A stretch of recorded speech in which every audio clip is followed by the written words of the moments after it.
اور رب کائنات نے یہ یقین دہانی کرائی اپنے پیغمبر کو کہ تیرے دشمن جتنی سازشیں کر سکتے ہیں کر لیں، جتنے منصوبے بنا سکتے ہیں بنا لیں، ان کی عداوت کے ترکش میں جتنے تیر ہیں چلا لیں، لیکن میں آپ کو یقین دہانی کراتا ہوں میرے محبوب کہ میرے تقدیر کے قلم نے ان کی شکست لکھ دی ہے، تیری جیت لکھ دی ہے۔ جو مار کھا جائیں گے تو بلند ہوگا، جو مٹ جائیں گے تیرا نام اور زیادہ اونچا ہوگا۔ وَلَسَوْفَ يُعْطِيكَ رَبُّكَ فَتَرْضَىٰ، ابھی تو میں نے آپ کا دامن اور بھرنا ہے، ابھی تو ان کے مقدر میں اور زیادہ جلنا لکھا ہوا ہے کہ میں نے آپ کا دامن اپنے لطف و کرم سے بھرنا ہے۔ اس قدر عنایات میری ہوں گی آپ پر کہ میں نے آپ کو راضی کرنا ہے۔ میں قیامت تک دیتا رہوں گا، تو لیتا رہے گا، مجھ سے بہتر دینے والا کوئی نہیں، تجھ سے بہتر لینے والا کوئی نہیں، میرے خزانے میں کمی نہیں، تیرا دامن تنگ نہیں، میرے محبوب میں دینے والا تو لینے والا، یہ قیامت تک چلتے رہیں گے بد نصیب۔ میں نے تو دور یتیمی میں بھی تیری کفالت کی میرے محبوب، جوانی میں بھی تیری کفالت کی، اب بھی تیرا کفیل ہوں، تجھے میں کیسے تنہا چھوڑ سکتا ہوں، میں تجھے کیسے لاوارث چھوڑ دوں گا۔ اللہ میاں تو پھر اتنے دن ہو گئے وہی نہیں ہوئی، بات تو ہوئی تھی ایک دن کی، جہاں ہفتوں تک نوبت آئی، فرمایا ہاں یہ اس لیے کہ ضابطہ بہرحال ضابطہ ہوتا ہے، راول پنڈی کے مظلوموں، قانون بہرحال قانون ہوتا ہے، ضابطہ بہرحال ضابطہ ہوتا ہے، محبت اپنی جگہ لیکن قانون اپنی جگہ۔ محبت کی کوئی حد ہے؟ اللہ نے جسے امام الانبیاء بنا دیا ہو، محبت کا تو یہ عالم ہے کہ اس کے جبین کی طلاق کی قسمیں کھائی جا رہی ہیں، محبت کا تو یہ عالم ہے کہ زلفوں کی سیاہی کی قسمیں کھائی جا رہی ہیں، محبت کا تو یہ عالم ہے کہ جس زمین پہ حضور چلتے ہیں اس زمین کی قسمیں کھائی جا رہی ہیں، جس شہر میں آپ رہتے ہیں اس شہر کے در و دیوار کی قسمیں کھائی جا رہی ہیں، اگر چادر اوڑھ کے آ جاتے ہیں تو وہ چادر قرآن میں ذکر ہو جاتی ہے، کمبل اوڑھ کے آتے ہیں تو وہ کمبل سے معنون خطاب ہو جاتا ہے۔ میرے محبوب محبت کا تو یہ عالم ہے کہ آپ مسکرا دیں تو جنت مچلنے لگتی ہے، آپ غصے میں آ جائے تو جہنم ابلنے لگتی ہے، آپ کا خوش ہونا کامیابی اور آپ کا ناراض ہونا دارین کا خسران بنتا ہے، لیکن قانون بہرحال قانون ہے۔ میرے پیغمبر آپ نے جب ان سے وعدہ کیا تھا کہ میں کل تمہارے سوالوں کا جواب دوں گا تو یہ نہیں کہنا چاہیے تھا کہ میں جواب دوں گا،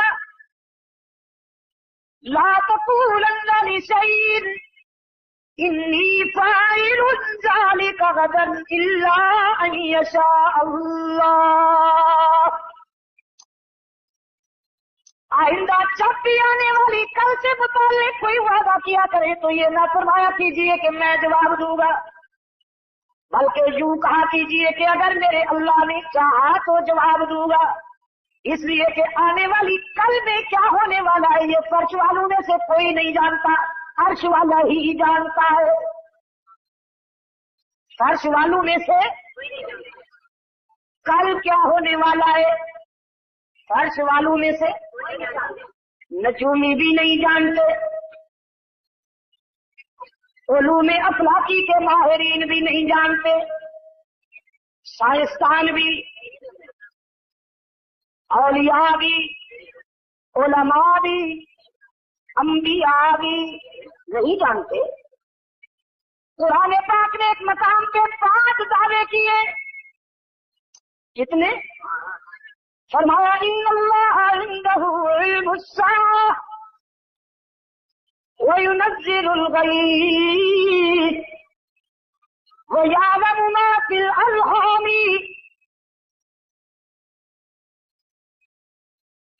وَمَا تَدْرِي نَفْسٌ مَاذَا تَكْسِبُ غَدًا وَمَا تَدْرِي نَفْسٌ بِأَيِّ أَرْضٍ تَمُوتُ. 5 باتیں. قیامت، بعض نشانیاں، بعض علامتیں تو اللہ نے اپنے رسول کی زبان سے ظاہر کر دی. علامتیں: سرخ آندھیاں آئیں گی، تجارت ہوگی، دیانت نہیں رہے گی، عقل حلال اور صدق مقال نہیں رہے گا، جوانوں میں حیا نہیں رہے گی، غیرت نہیں رہے گی، بڑھاپے میں تقویٰ نہیں رہے گا، نسوانیت میں عفت نہیں رہے گی، بیٹیوں کے سر سے دوپٹے اتر جائیں گے، باپ کے آنکھوں کے سامنے بہن کہہ کر منہ کالا کریں گے انسان نما درندے. نشانیاں. لیکن قیامت کب آئے گی؟ انسان تو یہ بھی نہیں جانتا کہ مجھے نیند کب آئی. جانتا ہے؟ آپ کسی سے پوچھئے کہ آپ نیند کی وادی میں کب چلے گئے تھے، وہ یہ تو کہہ سکتا ہے کہ میں 10:15 بجے جاگ رہا تھا، 10:20 تک میں جاگ رہا تھا. لیکن کس گھڑی، کس سیکنڈ میں آنکھ لگ گئی اور وہ جاگنے کی دنیا سے رویا کی دنیا میں چلا گیا، کوئی بھی نہیں بتا سکتا. اور اگر وہ بتائے تو پھر سویا نہیں. یہ جو روزمرہ کا معمول ہے، انسان بیچارہ تو اتنا بھی نہیں بتا سکتا، تو اسے یہ کیسے معلوم ہو کہ قیامت کب آئے گی؟ قرآن پاک نے دوسرا دعویٰ کیا، وَيُنَزِّلُ الْغَيْثَ. بارش کب آئے گی، کہاں اور کب تک آئے گی؟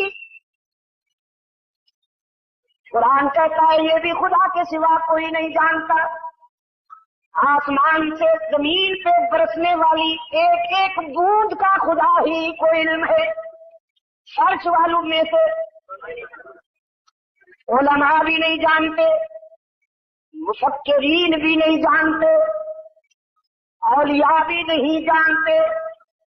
اولیاء بھی یقین کے لہجے کے ساتھ کہو نا، انبیاء بھی،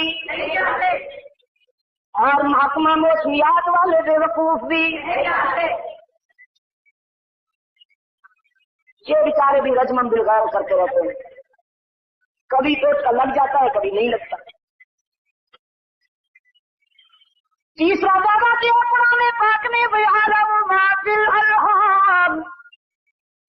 شکم مادر میں کیا ہے، بیٹا ہے کہ بیٹی، ناقص ہے کہ کامل، کالا ہے کہ گورا، عقل والا ہے کہ فاطر العقل. خدا کے سوا یہ بھی کوئی نہیں جانتا. کوئی عالم، کوئی مفکر، کوئی سائنسدان، کوئی ڈاکٹر، کوئی ولی، کوئی نبی نہیں جانتا. قرآن کہتا ہے یہ بھی خدا کے سوا کوئی نہیں جانتا. آسمان سے زمین پہ برسنے والی ایک ایک بوند کا خدا ہی کو علم ہے. فرش والوں میں سے علماء بھی نہیں جانتے، مفکرین بھی نہیں جانتے، اولیاء بھی نہیں جانتے. اولیاء بھی یقین کے لہجے کے ساتھ کہو نا، انبیاء بھی، اور محکمہ موسمیات والے بے وقوف بھی.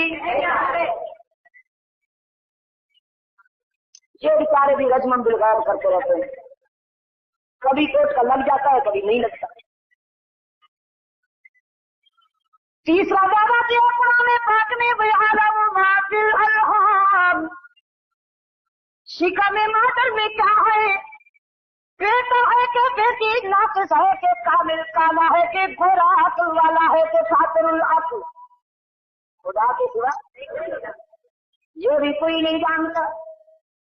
کوئی عالم، کوئی مفکر، کوئی شائستان، کوئی ڈاکٹر، کوئی ولی، کوئی نبی نہیں جانتا. محکمہ موسمیات والے بارش کا پتہ نہیں لگا سکتے بیچارے. اور یہ حضرات جن کا میں نے نام لیا یہ سب کے سب شکم مادر میں بچے کی جنس نہیں بتا سکتے.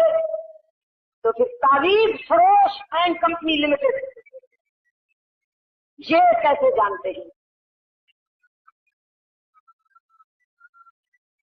بڑی بد دعائیں دیتے ہیں مجھے، ایسی بد دعائیں دیتے ہیں کہ اس کی آواز ہمارے کاروبار کو تباہ کر رہی ہے. یہ جو 5 روپے والا تعویذ، 25 روپے والا تعویذ، 100 روپے والا تعویذ، اونلی بزنس، میرا کاروبار، میرا دھندا. قرآن پاک نے فرمایا یہ راز بھی خدا نے کسی کو نہیں بتایا.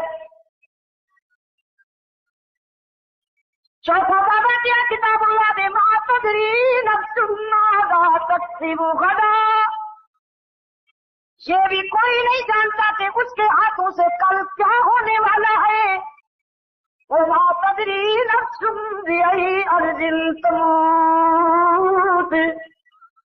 یہ بھی کوئی نہیں جانتا کہ موت کہاں آئے گی، کیسے آئے گی، کب آئے گی، سفر میں آئے گی کہ گھر میں آئے گی، بستر پہ آئے گی کہ صحرا میں آئے گی، شولوں میں آئے گی کہ دریا میں آئے گی، تخت پہ آئے گی یا تختے پہ آئے گی، کوئی جانتا ہے؟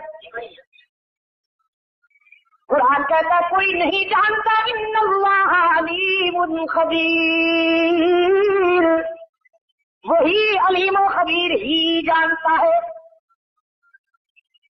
رب کائنات نے فرمایا میرے محبوب یہ بات اچھی طرح سے نشین کر لیجئے کہ آئندہ جب بھی کوئی وعدہ کیا کیجئے تو مجھے ضرور یاد کر لیا کیجئے لفظوں میں. دل میں تو ہوں ہی یاد نا، لفظوں میں